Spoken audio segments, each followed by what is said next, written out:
নিত্যপণ্যের বাজারে আবারও অস্থিরতা। রাজধানীর বাজারে এখন সয়াবিন তেলের সংকট। এদিকে সপ্তাহ ব্যবধানে ডিমের দাম ডজন প্রতি 20 টাকা বেড়েছে।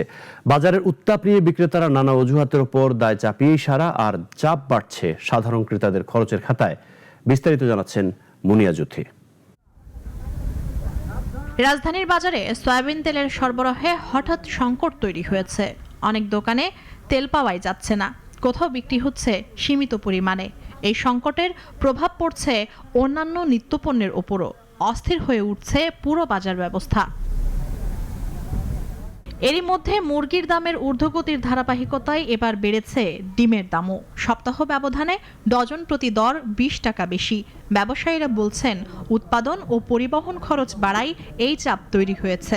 বর্তমানে জ্বালানি সংকটের প্রভাবে নিত্যপণ্য বাজারে আনার পরিবহন খরচ বেড়েছে, যার প্রভাব পড়ছে সরাসরি বাজারে। ক্রেতাদের অভিযোগ, বাজারে কোনো নিয়ন্ত্রণ নেই। একদিনের ব্যবধানে সব পণ্যের দাম বাড়ছে, কিন্তু তার যৌক্তিক ব্যাখ্যা নেই। তেলের সংকটকে কেন্দ্র করে অন্যান্য পণ্যের দাম বাড়ানো হচ্ছে বলেও দাবি তাদের। বাজারে তেল পাওয়া যাচ্ছে না, তেলের দাম নাকি বাড়তি, তেলের সংকট। হ্যাঁ, আমরা কি খাবো? তেলের পরিবর্তে কি আছে বিকল্প, কি ওটা বাইর করতে হবে সরকারের? নরমালি 100 টাকা করে নেই, 110 টাকা করে নেই, কিন্তু আজকে 130 টাকা। তবে বিক্রেতারা বলছেন ভিন্ন কথা। তাদের দাবি, তেল সরবরাহে কৃত্রিম সংকট তৈরি হওয়ায় স্বাভাবিক বিক্রি ব্যাহত হচ্ছে।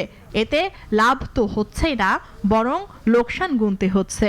আপনি একজন কাস্টমার এসে আমার কাছে এটা তেল ছিলেন, আমি দিতে পারলাম না, সেক্ষেত্রে আমার নিজের জন্য খারাপ, ব্যবসার জন্য লস। কোম্পানি কোনো বাজারে তেল সাপ্লাই দিচ্ছে না, কোম্পানি দাম বাড়াবার জন্য তারা স্টক করে রাখছে। সয়াবিন তেল তো বাড়ে না, কিন্তু কোম্পানি মাল দিচ্ছে না, মালের ক্রাইসিস। সংশ্লিষ্টরা বলছেন, আন্তর্জাতিক বাজারে যুদ্ধ পরিস্থিতির প্রভাবে জ্বালানি থেকে শুরু করে ভোজ্য তেল সবকিছুর সরবরাহ চাপে রয়েছে। এর প্রভাব পড়ছে দেশের বাজারেও। দ্রুত পরিস্থিতি নিয়ন্ত্রণে না আনলে ভোগান্তি আরও বাড়তে পারে।